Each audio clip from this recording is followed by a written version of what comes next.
Ma communication s'inscrit au sein d'une problématique générale qui fédère mes travaux de recherche depuis quelques années. Tu veux pas de micro, Audrey, non? Et qui concerne la communication des perceptions. Donc mon objectif suivra une double perspective, puisqu'il s'agit d'une part de déterminer comment les sujets parviennent à convoquer la langue pour exprimer leurs perceptions, mais également de comprendre comment s'organisent les objets sensibles décrits. Autrement dit, d'identifier les traits qui les configurent en des structures signifiantes. Donc la pratique de la dégustation s'est particulièrement présente en fait une certaine pertinence, tant par son principe que par le vocabulaire qu'elle convoque. Et c'est plus précisément sur ce vocabulaire que je porterai moi aussi mon attention. Alors si ce dernier s'avère fondamental dans la critique œnologique, il soulève néanmoins certaines difficultés, notamment liées à son caractère abstrait, pour ne pas dire opaque, pour un public non averti. Donc on l'a vu tout à l'heure, les descripteurs convoqués peuvent relever de domaines sémantiques variés, tels que l'architecture, le contenant, l'être humain, etc. Et donc le vocabulaire de la dégustation est souvent considéré comme rhétorique, métaphorique, de telle sorte qu'on le soupçonne de ne pas être suffisamment précis et spécifique. Donc je tâcherai au contraire de montrer que si de tels descripteurs peuvent dans un premier temps perturber le néophyte, ils s'avèrent néanmoins déterminants dans la construction des représentations que ce néophyte peut se faire des propriétés organoleptiques du vin. Et cela en raison de traits de signification partagés entre les deux domaines sémantiques convoqués. Donc nous verrons que si une telle transversalité du sens s'avère possible, c'est parce que sur le plan sensible, des phénomènes relevant de domaines sensoriels différents peuvent partager des traits fondamentaux et manifester une communauté d'organisation. Donc avant d'en arriver à de telles conclusions, observons les quelques commentaires ici présents, que je ne lirai pas.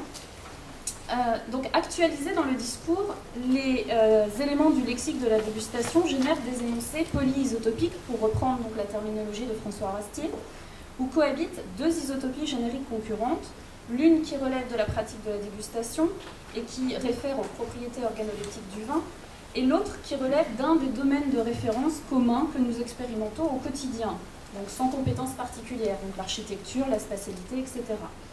On observe donc que les commentaires de dégustation manifestent une tension discursive par la coexistence de deux isotopies concurrentes qui sont associées au sein d'une même relation prédicative. Les qualités de l'argument isotopant se trouvent définies selon des propriétés du prédicat allotope et qui relèvent d'un autre domaine sémantique. Donc cette tension se présente tout de même comme l'effet d'une stratégie langagière sous-jacente dont le mode de fonctionnement mérite d'être présenté ici. Donc voici le relevé scénique de différents descripteurs généralement convoqués par les dégustateurs pour évaluer l'évolution du vin en bouche. Ces relevés déterminent des traits de signification, des noyaux sémiques propres à chaque descripteur. L'identification de ces traits élémentaires repose sur une démarche interprétative que je vais redéployer en me basant sur le commentaire suivant. Nez riche, épanoui et complexe, avec une belle qualité de fruits et des notes épicées tendres. Bouche puissante, dense et profonde, avec une très belle qualité de boisé, une trame tannique très solide et aussi une petite pointe de fermeté, devra se fondre. Sur le plan thématique, le sujet interprétant procède à l'identification de trois isotopies génériques, que sont donc l'isotopie générique du vin, sur laquelle se fonde l'impression référentielle de ce commentaire. Elle est dominante et elle indexe clairement des CMM qui sont propres à la pratique de la dégustation et qui renvoient à des propriétés organoleptiques. On a nez, fruits, épicés, boisé, tannique. Deuxième isotopie, donc l'être humain, saisi à travers ses propriétés psychologiques, par exemple, épanoui et social, riche, puissant. Et l'isotopie générique du contenant, dense, profonde, à laquelle est associé le CMM solide. Alors, ce CMM est intégré dans une structure prédicative avec le CMM trame et renvoie donc plus précisément à l'isotopie du bâtiment, finalement, qu'on pourrait rattacher de l'isotopie du contenant. À cela s'ajoute un CMM anisotope complexe qui ne relève en fait d'aucun domaine sémantique particulier qui peut être transposable d'un domaine à l'autre. Donc l'ensemble de ces isotopies donc, sont connectées dans des structures dénominatives imagées, de telle sorte que le lecteur dresse des analogies sous-jacentes entre les domaines sémantiques indexés. Il en déduit que le vin est riche, épanoui et puissant comme peut l'être une personne, dense et profond comme un contenant, solide comme une structure architecturale. Alors on voit que bien que leurs sèmes isotopants soient incompatibles, humain versus non-humain, contenant versus non-contenant ou solide versus liquide, eh bien, leur mode de connexion joue un rôle important dans la structuration textuelle et dans la reconstruction d'impressions référentielles organoleptiques. Donc la pratique interprétative du lecteur s'articule en deux opérations complémentaires. La première, c'est que lors de la phase de lecture, le lecteur va identifier une tension discursive qui se manifeste par l'existence de deux isotopies concurrentes qui sont reliées au sein d'une même relation prédicative. Mais en même temps que s'instaure cette tension, par l'identification d'un élément allotope, eh bien on constate que ce même élément allotope opère comme un indice de sa propre résolution.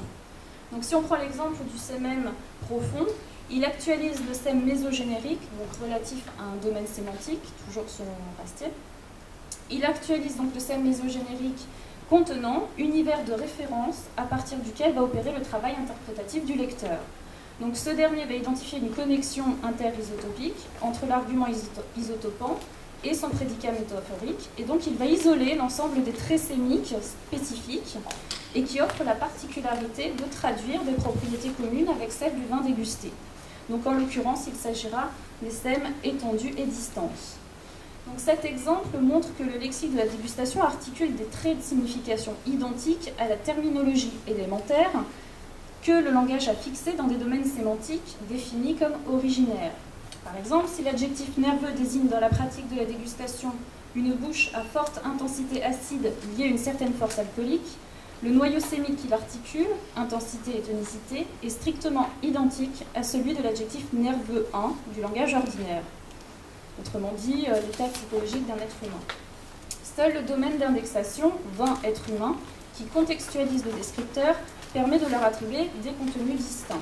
Donc rattachés au domaine de la dégustation des vins, les sèmes spécifiques de ce descripteur font état des grandeurs qualitatives de la bouche et plus particulièrement de la dynamique qui l'anime. Alors c'est parce que les impressions ressenties lors de la dégustation possèdent des propriétés communes avec d'autres univers de référence que le dégustateur a recours à ce vocabulaire analogique. Il établit des connexions entre contenus sémiques, les descripteurs, et donc le dégustateur, par ce procédé, eh bien, permet un transfert sémique depuis un contenu d'origine vers un nouveau contenu qui était jusqu'alors inexistant. Donc ce transfert de sens soulève l'existence d'une molécule sémique en flottaison qu'il semble impossible de réécrire en un sème propre à la pratique de la dégustation. Et donc, en l'absence de termes propres, eh bien, on distingue des sémèmes nerveux 2, charnus 2, profond 2, etc., qui intègrent le noyau sémique extrait à partir de l'isotopie source et qui s'enrichit sur l'isotopie cible des sèmes contextuels et afférents liés à la pratique de la dégustation. D'où la création d'un nouveau descripteur. Donc cette molécule sémique en flottaison, eh bien, elle permet d'observer que le fondement du lexique de la dégustation opère au moyen d'une passerelle sémique qui assure le passage d'un dialecte à un sociolecte par la médiation en fait, de cette molécule de sème spécifique. Et donc extraite d'un sémème d'usage courant et qui renvoie à des propriétés expérientielles analogues à celles de l'objet décrit. Alors ces propriétés, en fait, eh bien, elles se situent ni dans la sphère du sujet ni dans la sphère de l'objet, mais en fait entre les deux sphères. C'est ce qui se passe donc au rapport, dans ce rapport sujet-objet à l'interface de ces deux sphères. Donc grâce à cette molécule de sème spécifique, eh bien, la passerelle sémique permet donc un décrochage sémique par rapport à un univers de référence usuel pour ouvrir et institutionnaliser un nouveau champ de connaissances qui lui est néanmoins connecté. Donc la passerelle sémique, elle permet d'assurer un point de translation d'un usage lexical de référence vers un usage lexical spécifique. L'opérateur du transfert étant garanti donc par cette molécule de sème spécifique. En d'autres termes, et je reprendrai les propos de Cadio, les mots constituent, je cite, des motifs figuraux toujours susceptibles de rebondir vers d'autres valeurs. Quand on les détache du contexte de leur stabilisation, les mots sont toujours entourés d'un surplus de sens qui anticipe sur des évolutions et qui interdit de les considérer comme détachés de leur harmonique figurative, germent pour de nouvelles extensions. Fin de citation. Donc la molécule sémique, qui est extraite du lexique usuel, elle va s'autonomiser pour se fixer sur un second domaine sémantique qu'elle formalise. Donc elle fonctionne en ce sens comme un opérateur de montée en généricité, pour reprendre l'expression de Visetti, opérateur censé révéler un canevas phénoménal qui sous-tend la connaissance du monde sensible et qui permet de l'élever en champ de connaissance. Dès lors, Si les propriétés organoleptiques d'un vin peuvent être décrites en termes de propriétés sensibles relevant d'un autre ordre sensoriel, c'est parce que ces objets sensibles partagent des propriétés communes sur le plan phénoménal. Donc mon objectif consiste à présent à mettre en évidence ces formes objectives du monde sensible, autrement dit les propriétés de leur structure d'ensemble et les relations qui les articulent. Cela me permettra de montrer cette communauté d'organisation entre phénomènes sensibles relevant d'ordres sensoriels distincts. Donc pour ça, je m'appuierai sur une pratique qui n'est pas si répandue que cela dans le milieu vinicole, c'est la dégustation auditive. Donc ce rapprochement entre propriétés olfacto-gustatives et sonores se trouve motivé non seulement par des problématiques linguistiques croisées, sur lesquelles je n'ai pas le temps de m'attarder, mais également par le partage d'un déploiement syntaxique qui s'articule dans les deux cas selon les trois phases de l'attaque, l'évolution et la finale. Donc le concept de dégustation sonore s'est développé selon deux voies différentes, soit l'association d'un vin ou d'un millésime avec un morceau précomposé, soit la retranscription sonore de perceptions antérieurement expérimentées au contact du vin dégusté. Donc je vais écarter la première, tout simplement parce qu'elle influence en fait le comportement des dégustateurs, parce qu'elle crée une atmosphère de dégustation, et donc elle conditionne l'humeur des sujets en activant des zones sensorielles du cerveau qui habituellement ne sont pas convoquées lors de la dégustation.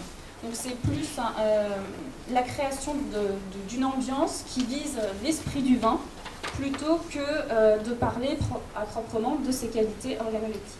Donc je vais privilégier la seconde, qui procède, elle, à la retranscription sonore des qualités organoleptiques, et qui exerce donc le rôle de commentaire sur les morphologies phénoménales de ces propriétés.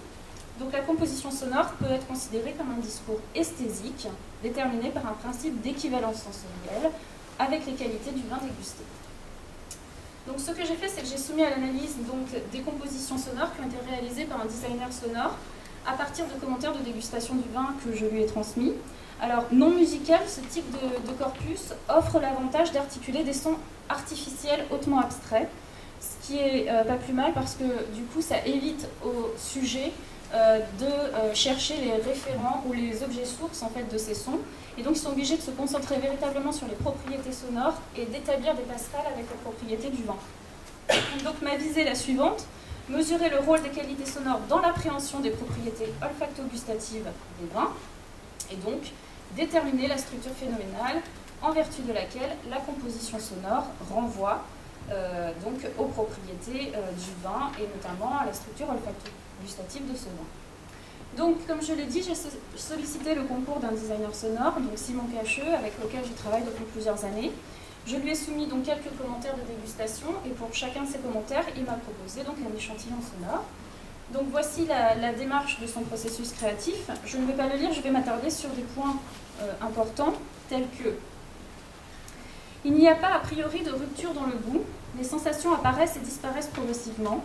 Il doit en être de même pour le son qui doit rester fluide et relativement homogène d'un bout à l'autre.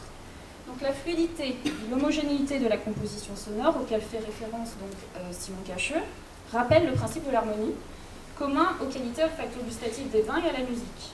En œnologie, l'harmonie d'un vin désigne l'équilibre des grandeurs intensives de ses différents caractères organoleptiques.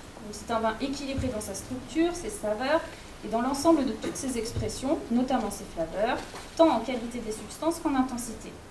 Donc l'harmonie opère donc sur la dynamique du phénomène olfactif et caractérise ainsi une stabilisation des tensions internes à la structure d'ensemble.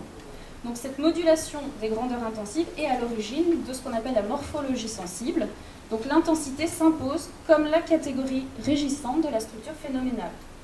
Et donc sur le plan sonore, l'harmonie déterminera le timbre, l'amplitude et la fréquence du son.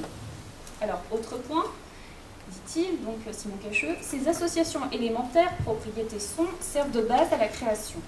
Il n'est pas question de simplement empiler les sons correspondant à chaque caractéristique, auquel cas on obtiendrait un amas sonore relativement informe.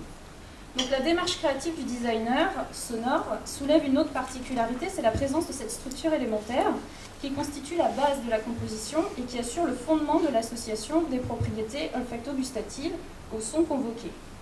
Donc cette configuration sensible, qui est transversale aux ordres sensoriels du goût et de l'ouïe, assure en effet la fonction de noyau énergétique élémentaire, qui est situé située dans la profondeur de l'expérience sensible. Donc l'armature sensorielle qui confère à l'objet sensible une forme globale, elle constitue donc le point de départ de la création sonore.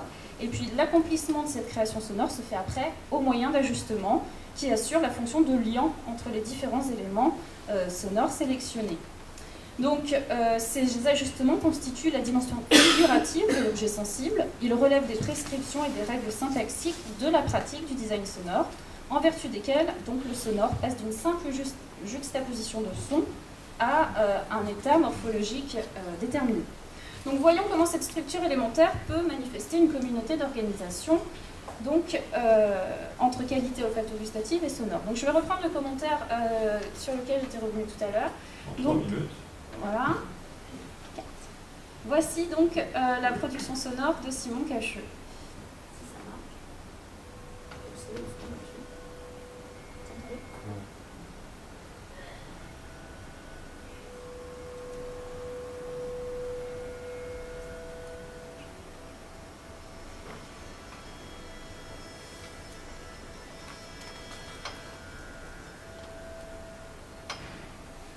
Aussi en 2012.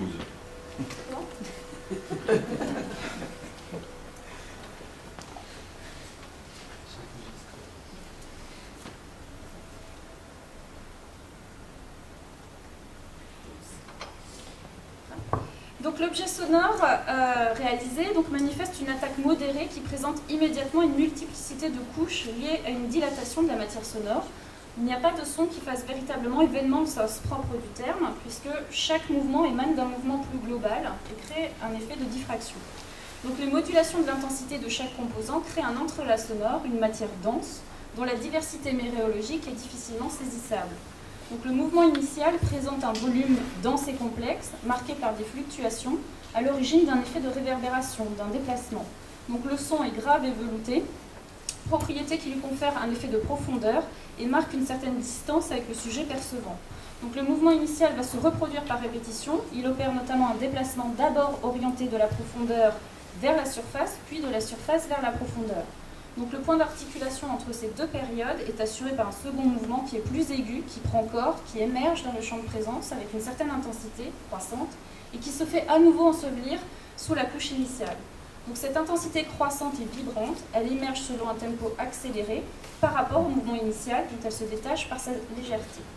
Elle crée donc une saillance, le point le plus ultime de la composition sonore, où les tensions internes au flux sonore sont parvenues à une stabilisation qui fait émerger donc une configuration méréologique. Donc le premier mouvement est celui de la constitution méréologique, où les forces en présence se coordonnent dans la création de la forme, et le second mouvement est celui de l'évanouissement de la forme dans la profondeur du flux sonore. Alors, tout comme l'attaque, la chute est modérée et progressive. Le rythme de la composition manifeste un différentiel d'intensité et de tempo, où le mouvement initial uniforme s'oppose à un micro-mouvement qui est vibrant à l'origine d'une saillance. Donc l'attaque de la composition sonore manifeste une matière à la trame serrée qui ferme l'espace sonore sur le principe d'une force centripète, et l'apparition du second mouvement libère les tensions internes à la matière et produit une ouverture donc, de l'extension spatiale du champ sonore. Donc on voit ici que cette composition sonore oscille entre ouverture et fermeture qui est liée à la densité de la matière. Donc en fait, je n'aurai pas le temps de revenir en détail sur ça, ça permet d'obtenir une structure d'ensemble qui manifeste une cohésion. Et donc la structure phénoménale qui se manifeste peut être représentée à l'aide de ce schéma.